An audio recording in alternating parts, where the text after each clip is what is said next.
Thanks for coming today to our presentation. The speaker was not late, it just was in the other building.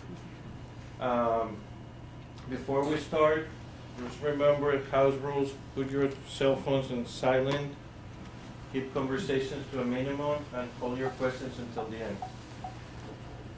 Today we have Professor Saiidi. He is a professor of civil engineering at the University of Nevada, Reno. He's also the director of the Center for Advanced Technology in Bridges and Infrastructure and co-director of the ABC University Transportation System, ABC Accelerated Bridge Construction. Dr. Saiidi has over 35 years of experience in earth engineering research. He has published more than 475 technical papers and reports and given invited presentations in about 30 countries. Dr. Saiidi has received many research grants totaling over $15 million from the National Science Foundation, Caltrans, US DOT, FHWA, NCHRP, Nevada DOT, the State of Washington DOT, and these were for seismic studies of highway bridges. He has pioneered the use of advanced materials to keep bridges in service even after catastrophic earthquakes, and is one of the leading experts in accelerated bridge construction in high seismic zones. Dr. Saiidi is registered professional engineer in California and Nevada. He is a fellow of ASCE and ACI, and is the founding and past chair of ACI Committee 341, earthquake-resistant concrete bridges, and several other ACI committees and subcommittees, including ACI 318. Dr. Saiidi has received many awards, such as the UNR Outstanding Researcher Award, Foundation Professorship, the University of Illinois at Urbana-Champaign Distinguished Alumni Award, Regents Research of the Year Award, and the Lemelson Innovation Award. Please welcome Dr. Saiidi.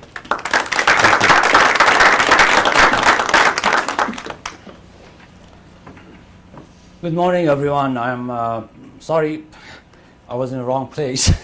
I parked behind the next building and just walked to the building, and I saw the poster about the seminar next to the seminar room. So, okay, this is the place.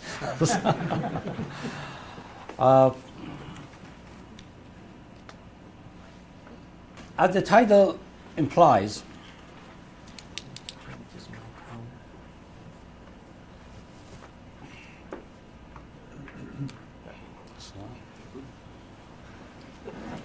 is the other one on?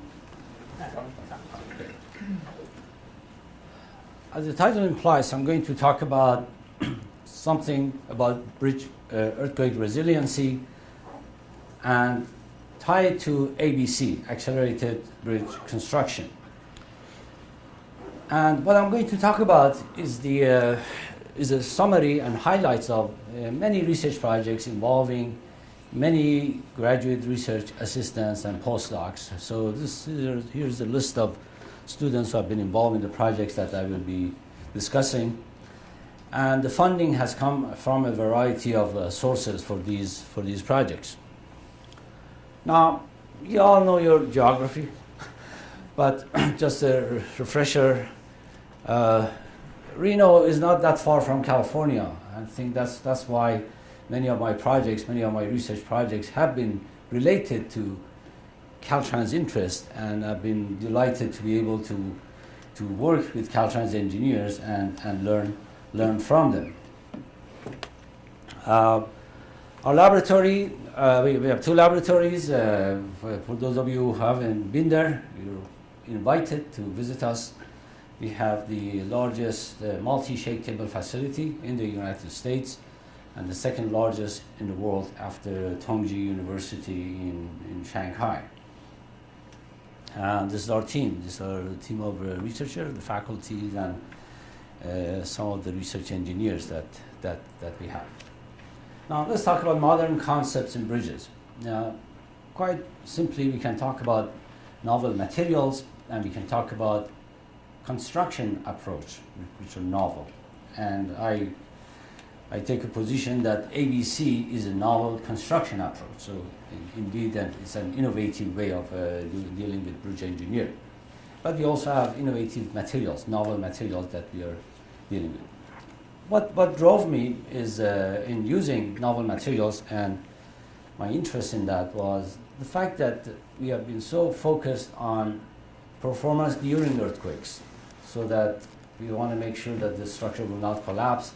That's all we have been paying attention. And I'm talking about standard bridges, which are by far the majority of our bridges. Serviceability after earthquake has been secondary in our considerations, and sometimes completely ignored. If you look at the formalized codes, we are talking about only preventing collapse. So no collapse is what our performance objective is. And if you go by that performance criterion, you would be quite happy with this performance. You would be saying, yeah, this is success. Let's open the bottle of champagne and celebrate because the bridge did well, did not collapse. Even though this bridge is totally useless. They would have to shut it down to traffic. When something falls off, you say, we failed. We did not meet our performance objective. But this one is assumed to be a good performance. Now, the public may or may not buy that, okay?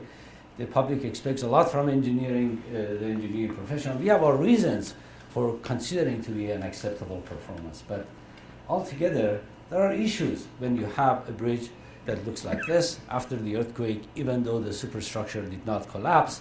You have to shut it down to traffic. That means no ambulances, no fire trucks, no emergency response vehicles, and that's the time you need these bridges the most for post-disaster handling of all the issues that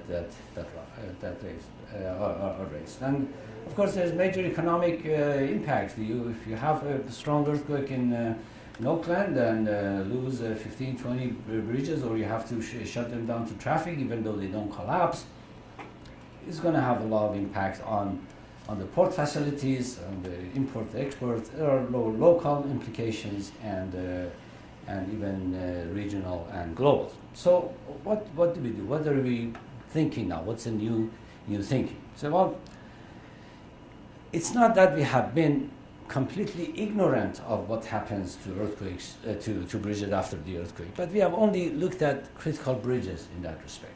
So we design our Bay Bridge so that even after the maximum credible earthquake, the repair is minor and the bridge can be essentially remain functional. But those are exceptional bridges. Those are signature bridges. For standard bridges, now we want to say that not only for critical bridges, we don't want to have damage and no interruption to service. Even for standard bridges, we're going to try to minimize damage and little or no interruption to service. So this is what is new. This is what is new, the new thinking. So how do we go about doing that? We know that sticking to conventional materials, concrete and steel, will not get us there. That we know, unless we spend a lot of money and design our bridges to remain elastic, essentially, linear elastic. So other ways of dealing with that, isolated systems could provide an alternative, or we can resort to advanced materials, and there's a variety of them, shape memory alloys, ductile concrete, a little different than our conventional concrete. And there are other types. Columns were built-in elastomers, fiber reinforced polymers, FRPs, post-tensioning. These are a variety of measures that we can take to improve the post-earthquake serviceability of bridges. The only issue is that when you look at conventional construction, which is concrete and steel, you only have one combination. When you deviate from that, get into novel materials, there's a study that we're running right now, NCHRP funded. We found that there are 40 plausible combinations of these innovative materials. So there are so many of them, so many possible ways of going about doing that. And believe it or not, only 8 of them have been proof tested, maybe 1 or 2 specimens, that's all. this is a sample of all the possible, or not all the possible, but 16 of the 40 that I mentioned. So there are all sorts of combinations that you can come up with, and as part of that NCHRP project, you're taking 3 of these and coming up with some guidelines. Now, let me explain to you what we mean by shape memory alloy, SMA. The main type of SMA has been nickel titanium that has been around, and you have been probably using them in your eyeglasses. The frame in many eyeglasses are made with nickel titanium. They're super elastic. You can twist them, bend them, but they go back to their original place. If this was steel, they would be permanently deformed. But they have been also used in medicine. They have been used in military. Now, just very briefly, what makes this material unique, specifically dealing with superelastic part, is this. If you look at the stress-strain relationship for superelastic materials, we have a linear part, then there is a yielded part, similar to what we have in steel. But what happens is that if we remove the stress, the path that force displacement relationship takes, or stress-strain relationship takes, is this path. It turns into a flag shape and comes back to the origin. That means if the stress goes to 0, the strain goes to 0 also. So that tells you that if successfully we use this material in bridges after the earthquake, where the stresses have gone to 0, the strain has to go to 0, therefore there shouldn't be any permanent displacement. There isn't any permanent tilt in the bridge. The material has been around since 1962, although we haven't used that in civil engineering much. There are new types are emerging, copper-based, iron-based, they are emerging. One obvious question that comes to mind is, well, compared to steel, what's the cost? This is very expensive materials. But the good news is that you only need to use this material only in critical parts of the columns or plastic hinges of the columns. The cost right now is about 90 times the cost of steel, pound for pound. But given the fact that we use a very small amount, the overall impact on the total cost is not that much. Especially if we can show that, yes, by using this material, you don't have to repair the bridge. The bridge remains functional. You don't have to replace it. So if you look at life cycle cost analysis for an earthquake-prone area, you find that you would be saving money. Now, SMA by itself is not enough to get us where we want to go. That's why we bring in the fiber reinforced cementitious composites to minimize the local damage, the plastic hinge damage. This is the specific material that we're talking about is ECC, engineered cementitious composite. It has polyvinyl alkyl fibers that you see over here. There's a sample small slab that has been made without any reinforcement. Sometimes they call it, has a nickname of bendable concrete. What makes this material unique is its tensile stress versus strain capacity. If you look at ECC, once it cracks, it's still able to maintain its capacity for relatively large strains, whereas a regular concrete or grout, as soon as there is cracking, failure. We have been working on this for some time, and we have taken this material, the combination of steel and in combination of steel and concrete in one column, and combination of shape memory alloy and ECC in another column. And here we're showing the force versus the drift ratio for the two columns.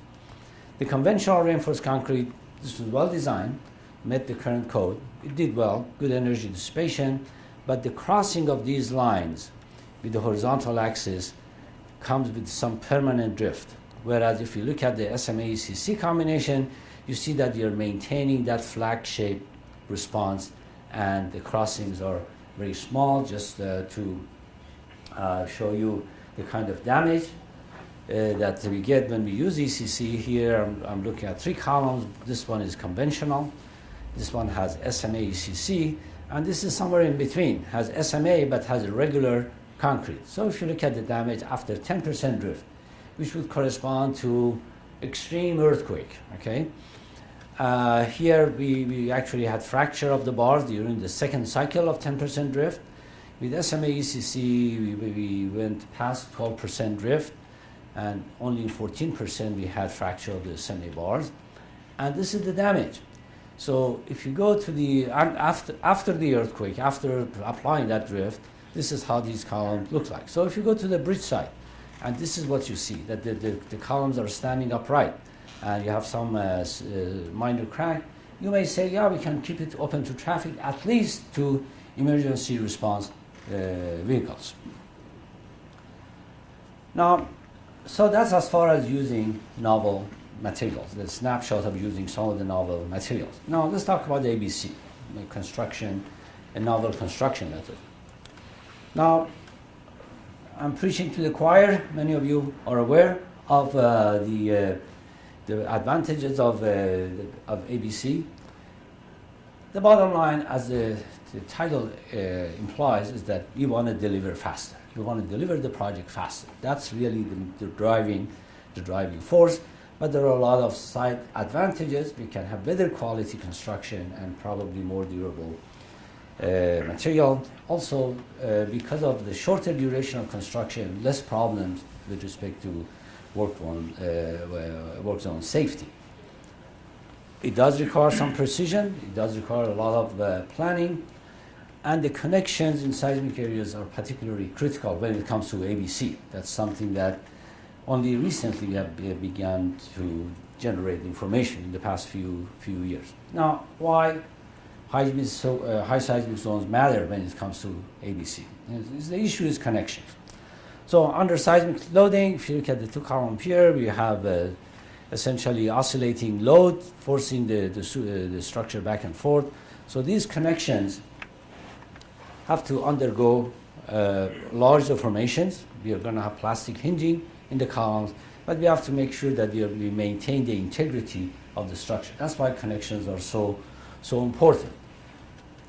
Now, when we still don't want the same criteria that we have for cast-in-place construction, they have to be met for ABC. In other words, we do not want to have any collapse, but we can, and we have to develop column plastic hinging, and we should not have any damage in the footings and the superstructure, the so-called capacity protected members. So the performance criteria don't change when we go from conventional to ABC. So we are expecting to have plastic hinging, still plastic hinging of the columns to act as fuses. We expect to have a lot of damage. But the questions that I've always asked was that, okay, now that we're going to deviate from our conventional construction, what if we also deviate from the way we construct these elements, the way the material that we use? That's an opportunity. We're going to be having precast members anyway. Well, let's bring in something new also in the way of material, not just the construction method, but the material. So this is a loaded question, okay? It's a loaded question. The answer is yes. In my opinion, yes. There is definitely an opportunity. There's opportunity to do that. Now, speaking of ABC connections, there are many different ways of going about doing that. We can put them in general categories. One is the ones with couplers, and there are a variety of couplers that are available that potentially can be used. Again, the key word is potentially, because the current day AASHTO and Caltrans do not allow couplers in plastic hinges of columns in moderate and high seismic zones. The alternative would be no coupler options. That way we are not violating the code, but there are several of those. But then there are also other types of connections that can be used that are available. Now let's talk about couplers.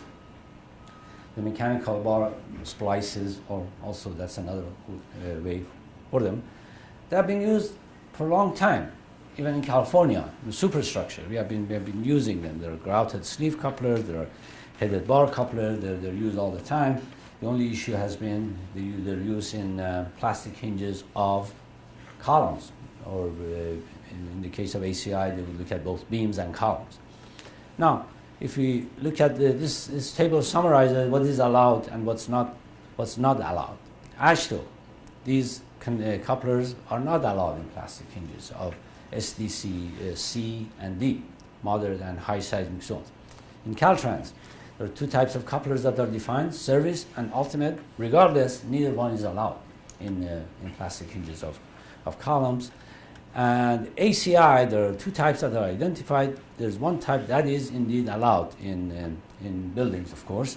And the state of Utah has taken this part and say, okay, we're going to allow it in our bridges as well. So they're violating the AASHTO code, but the basis is that, well, ACI allows it. Okay. Well, one obvious question is why? Why not allow for couplers in plastic hinges of columns? For one thing, there hasn't been much research about this. We don't know about their seismic performance. Okay, so that is new. We are generating new information, and the good part of it funded by Caltrans. And another one is that the uncertainty. The uncertainty. One of my favorite quotes talking to Caltrans engineers, to you guys, is that, well, other people might be using these couplers. They have heard about earthquakes. In California, we have seen earthquakes. So there's a difference. And that's quite understandable. You want to be completely comfortable with the design. So these grouted couplers indeed have been used in Utah, and they've been in Nevada. We are looking into using them as well. In Florida, non-seismic state, they have been used also. Also headed bar couplers. We have studied them. They've done very well. We get as good as CIP, and so this is definitely in the plastic hinge, and we are generating this new information that we are finding that yes, it is possible to use some of these couplers in plastic hinges, even in high seismic zones. It's possible. The data definitely suggests that, which brings me to another loaded question. Should we continue to ban these? And the answer is not necessarily. We have to look into the possibility of allowing them under another NCHRP project that I'm running. We are developing specs. We are developing guidelines for ABC column connections, including the couplers. We are going to bring in the couplers and identify under what conditions would you be using these couplers, and be okay. There is a non-coupler option, as I mentioned before. This one we would not be violating the code. We have the grouted ducts. We have pre-stressed systems. We have pocket connections. There are embedded columns that could be using this. So grouted ducts, these are examples of grouted ducts, where we place these ducts in the cap beam, and these are the column bars that are inserted and filled with grout later. Or in the footing, you may place the grouted ducts, the ducts over here, then place then these are the column bars that are inserted into these ducts, into the footing, then the space is filled with grout or UHPC, ultra high performance concrete. The post-tension system, there are some examples shown over here where we have used segmental construction here and connected them all through post-tension. Now there are pocket connections. Some people call them socket connections. Where we would leave a pocket in the cap beam, have a fully precast column or partially precast column with extended bars that go into the cap beam, or we can have pockets in the footing where we place the precast column inside that. There are embedded columns where the column is precast completely, the footing is not precast, but it's cast in place. But essentially, you're creating a pocket afterward, after you place the concrete in the footing. So there is no direct reinforcement going from the column into the footing. We also have the concrete-filled tube columns that you see over here. That's something that has been studied in the state of Washington with Caltrans funding. Now, so looking at these non-coupler connections, we also have found that yes, indeed, we can get good response. It's possible to get good response even for non-coupler connections. Of course, the question comes to mind, so okay, which one do we use? Well, the answer, just like the answer to many other engineering questions, is it depends, right? A good engineer never gives you an answer. You ask them a question, the answer is, well, it depends, right? Sound like attorneys, but but the attorneys don't even tell you that. Just they send you somewhere else. We bridge engineers, structural engineers, we tend to be conservative for a good reason. Okay, huge liability. So we try to, if you are going to deviate, if you are going to do something new and different, we want to do that incrementally. Okay, so one tendency that we have is say, okay, we know those couplers are banned in the code, so let's go with a non-coupler option. That way we are not violating the code, we're just coming with a new way of doing things, and we are finding that yes, that could work. The grouted ducts, I understand that now is being at least adopted by Caltrans to in some demonstration ABC projects. Now, I mentioned that there are other ways of doing ABC. Pins and hinges, these are pins that the kind of thing that Caltrans actually was the originator. You guys developed it and used it for cast-in-place construction. The first bridge that I'm aware of was the approach span in the San Francisco side of the Bay Bridge. So we have these pipe pins, but there are also rebar pins that have been used. We have taken these pipe pins that Caltrans has been developing. We developed design guidelines for you guys, and we have been also using them in ABC. So these are precast columns with pipe pins at the top, and there is a precast cap beam being placed on the top of these pipe pins. Another type of connections is replaceable connections. This is something more like a concept car. You hear everything every once in a while, something that may be way in the future. So this is a replaceable connection that we're talking about, where you have a replaceable plastic hinge, precast column, which is placed here. These are the plastic hinge elements. I will talk about these a little later. So this is in the general category of replaceable plastic hinge. Now, let me talk about studies of some studies of ABC in the bridge system. And this is a non-conventional kind of construction and details. So the material that we use here, the details that we use here, they varied. This is a 4-span bridge that we tested on our shake tables at UNR. 3 piers, 3 2-column piers, each one of them supported on one of the shake tables. We also simulated the abutment movements by having actuators that push the bridge in the longitudinal direction as well. There are 4 new details that we use here in addition to ABC. One was the concrete-filled precast tubes that you see here. These are precast concrete-filled tubes that are built. These are FRP. And in one of the piers, we use cast in place so that we can compare the performance of the tube. And in the middle pier, we use segmental construction with CFRP wrapped. The CFRP here is not retrofit, is something for new design, something to provide confinement from scratch and make the entire section confined, not just the core within the reinforcement, but the entire section is confined. And these holes tell us that we use post-tensioning to connect these. So these were used in the middle pier. And we use that the pipe pin connections for 4 of the columns at the top of 4 of the columns.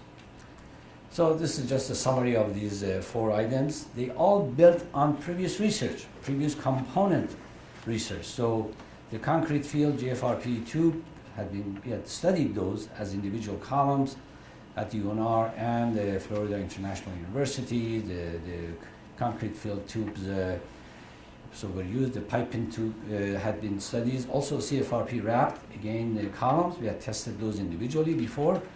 And the pipe pins that I mentioned, again, that was based on previous research that we had done. So we were comfortable with it. So in the GFRP tube columns, the amount of reinforcement, steel reinforcement that goes there is minimal. You see some longitudinal bars, and these transverse bars are there just to hold the longitudinal bars in place. So they go inside this. And you notice that the longitudinal bars are bent inward because they have to be all embedded within the column. And there's a precast footing with the pocket.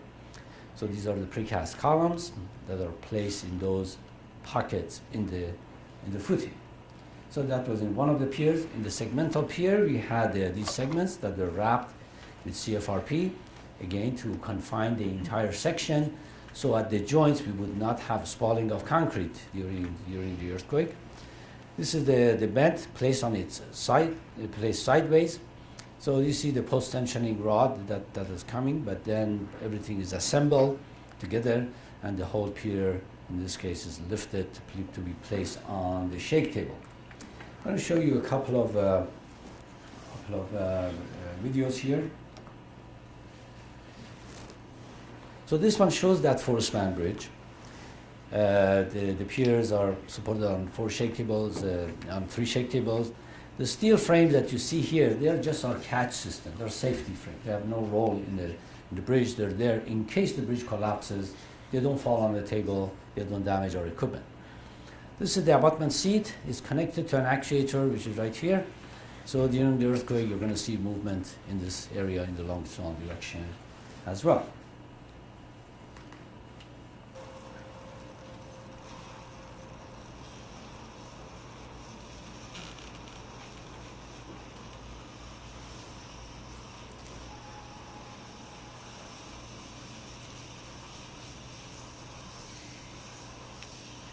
We went to a very high acceleration and very high drifts. The maximum drift during this run was 9%. And this is a close-up of the piers, the piers. With pipe pins at the top, so you would see large rotations here at the top. So bidirectional motion that we are applying here. The bridge survived. There was no collapse, 9% drift. In fact, we ran out of juice. We could not push the system any further because we reached the actuator capacities for these shake tables. So let's look at the damage. Now, this was the maximum credible earthquake for this bridge, would cause about 5% drift. There was no damage in the segmental column. There was a lot of cracking in the cap beam. If you look at the FRP tube columns, you're seeing that again there was no damage here. There was a lot of yielding of longitudinal bars that were in there, but there was some surface damage in the footing. So certainly this bridge is functional after the major earthquake. Looking at the CIP bend, the same kind of thing. Again, there was no damage in the plastic hinge, but there was some damage in the footing area. Same thing over here in the precast, and the pipe pins remain in perfect shape. There was no damage. There was no yielding. So certainly successful. A close-up of damage. This is after now the maximum earthquake that we applied. That's 9% drift, right? And here we have shear cracks in the joints, as not a surprise. But again, even this damage is repairable.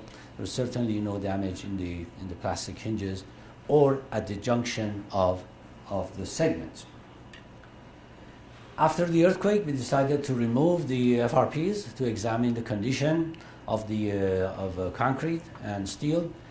And this is one of the plastic hinges with the FRP tube removed. You notice that there is no buckling. The longitudinal bar did not buckle because FRP tube prevented that, even though the transfer steel was minimal. There was no buckling.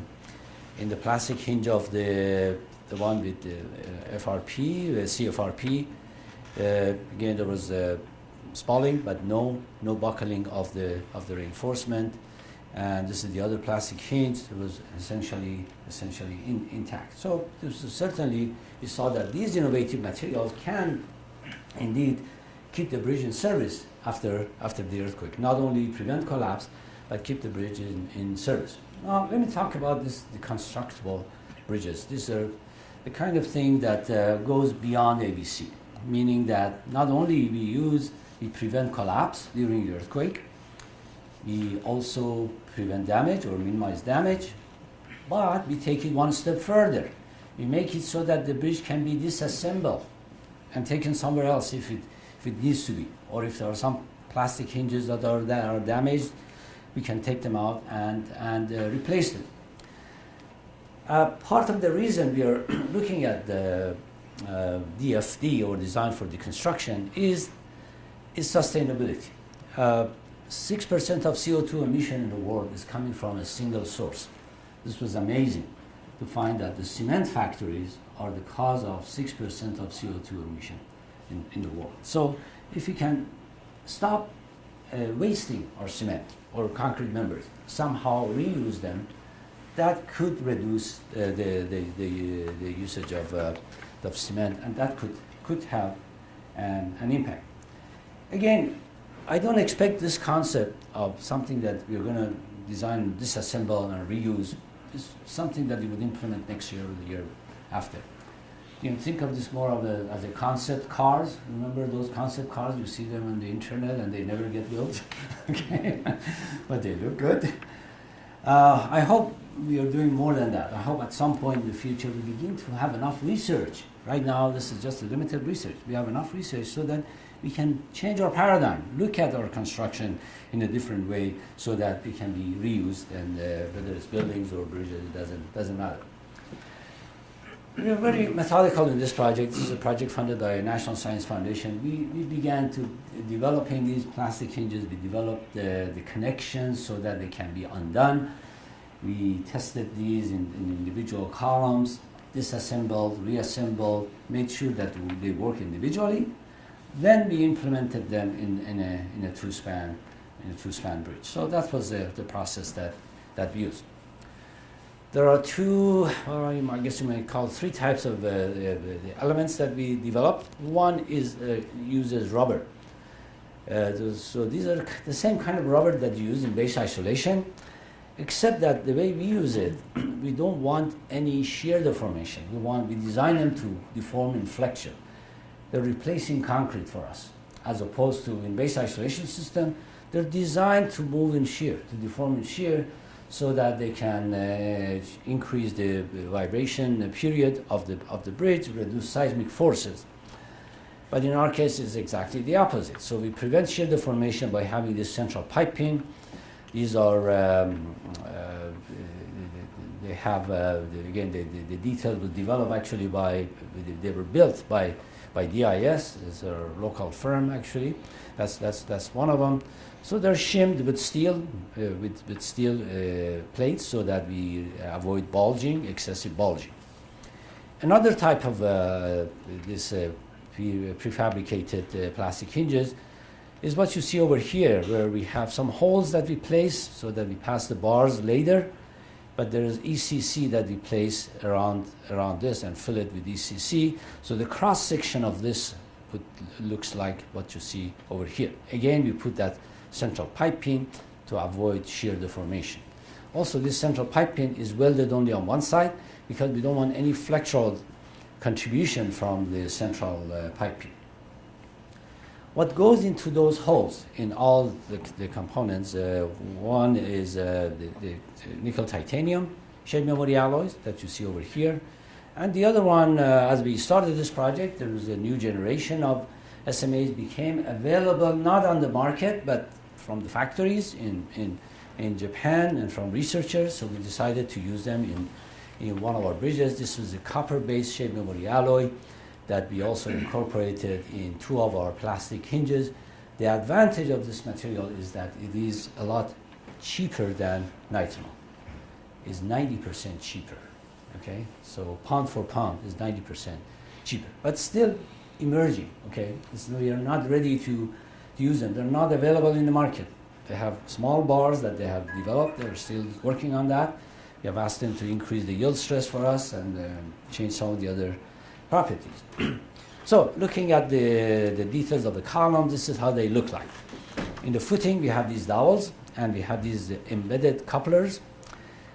Then these are the SMA bars that go through this element. They get threaded into these couplers. At the top, they get these are tightened at the top plate of the element. This top plate also has holes so that we connect a precast column. This is a FRP2 filled. This is CFRP in this case. And there are rebars that come from the column, and they get connected to the top plate. So here we have a full connection, but it's also made so that we have access to those nuts, and we can replace them afterward. The upper part of the column, this is the FRP tube, the CFRP tube. It's painted white, but we have used carbon fibers in it in the transverse direction to provide shear capacity and confinement, and keep the column, this part of the column, completely elastic, because we want all the deformations to take place, all the nonlinear deformation to take place in the elements. So looking at some of these details, this is how the SMA bars are threaded into the footing. And this is an ECC pad which is being lowered onto these bars. The hole that you see in the middle is for the pipe to prevent shear deformation. In the case of rubber pad, it's the same kind of thing. Again, SMA bars threaded. This is being lowered. After the element is placed, the plastic hinge element is placed, we take the elastic column, in this case FRP, is coming down and being placed, and then of course the connection is bolted. Now, this is a sample column test results. This is in the case of a column that had copper-based shape memory alloy and ECC. After tested, after reassembled and retested. So that R means that this is after it has been retested. And this is the kind of damage that we saw after going to relatively large deformations, and this is the condition of the bars after going through 2 series of earthquakes. Okay, so again, what our objectives seem to be accomplished in terms of the force displacement relationship. This is for the original column, for this particular column that we talked about, and this is for the reassembled and retested column. So there was no significant change in their properties. After we tested all these combinations of columns, we said, okay, let's implement them in a two-span bridge. So this is a two-span bridge that you see over here, placed on 3 shake tables with different columns and different plastic hinge elements.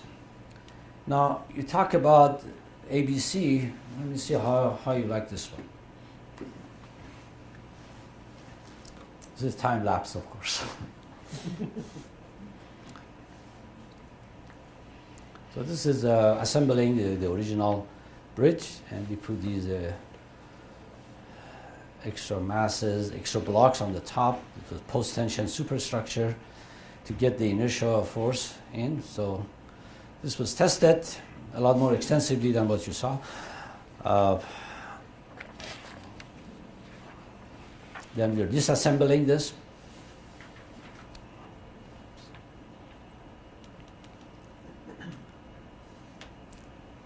So the columns are removed. Again, we are reassembling, putting the superstructure back.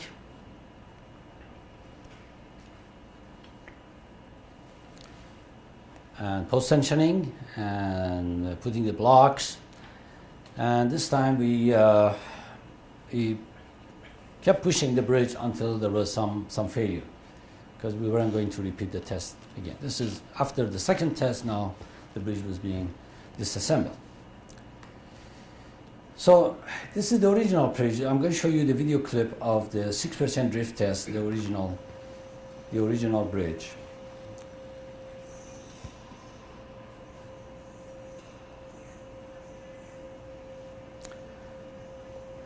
You do see large displacements. Again, we went to 6% drift here. We did not want to have any failure, because we recall that our goal was to come back and disassemble and reassemble. But 6% drift is a very high drift. It's certainly more than what you would get in the design, under design earthquakes. So after disassembly of the first bridge, this is the condition. There was no damage in the rubber. There's some minor cracks on the ECC elements. The pipe pins were in good shape. All the SMA bars, copper or nitinol, we took them out. They were in good shape, so they really did well. So when reassembled and retested, this time we went all the way to 10% drift. It was 1.2 G was the Rinaldi earthquake from 1994, Northridge earthquake that we used.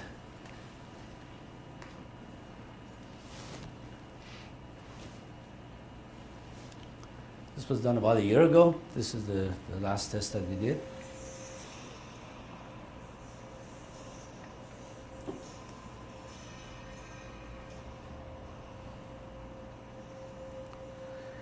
Again, the bridge survived in the way of no collapse. However, during this run, we broke a lot of the nitinol bars, and the copper bars, none of them broke. So certainly, it was successful. This is a view from the top of the bridge.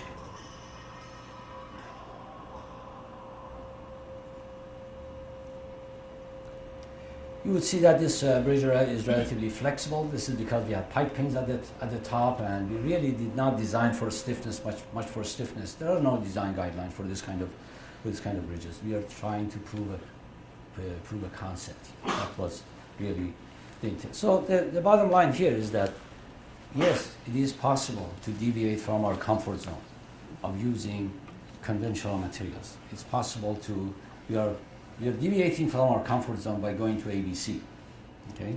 But it's also possible to raise the bars even further and bringing these new novel materials. Of course, we researchers know that, well, for this, you can have a wonderful concept, but if you don't have any design guideline, if you don't have anything that you can tell you engineers, a tool, then that concept is as good as nothing, really. You have to have that. So this was my last slide, and be happy to answer any questions. What earthquake? You use a real earthquake for the shaking force? Yes, we use typically we have been using the Rinaldi record from 1994 Northridge earthquake. And the reason we have been really zooming on that one is that it's because it's a near fault earthquake, and it has a tendency of pushing the structure to one side and not letting it come back. However, with these SMAs, we are showing that even for that kind of earthquake, we still can bring the bridge back. Yes, correct. In your opinion, comparing the cost and performance, how do these compare with the isolated concept? We have not done a direct comparison. And I suspect that the result of such comparison would vary depending on the bridge. I think it varies from case to case, I suspect. Okay, because every bridge is a little different, and you may find something different.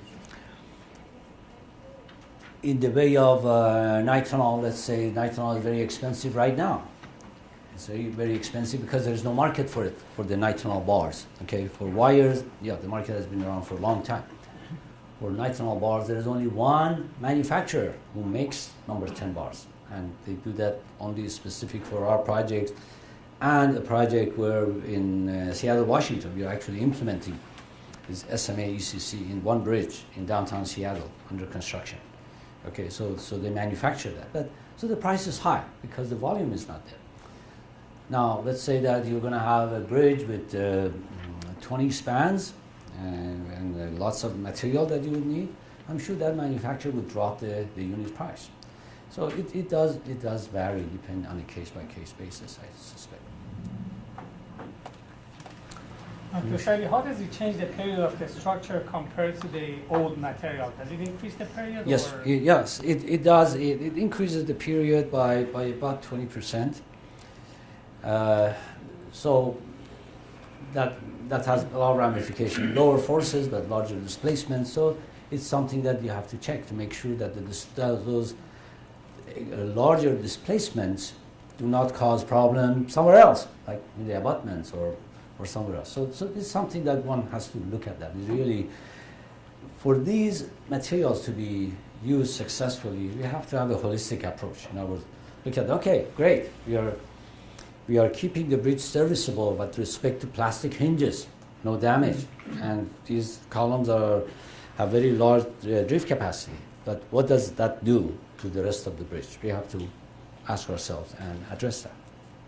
In the case of the bridge in Seattle, they have the integral abutments, so slightly larger displacement is not an issue. They can manage that.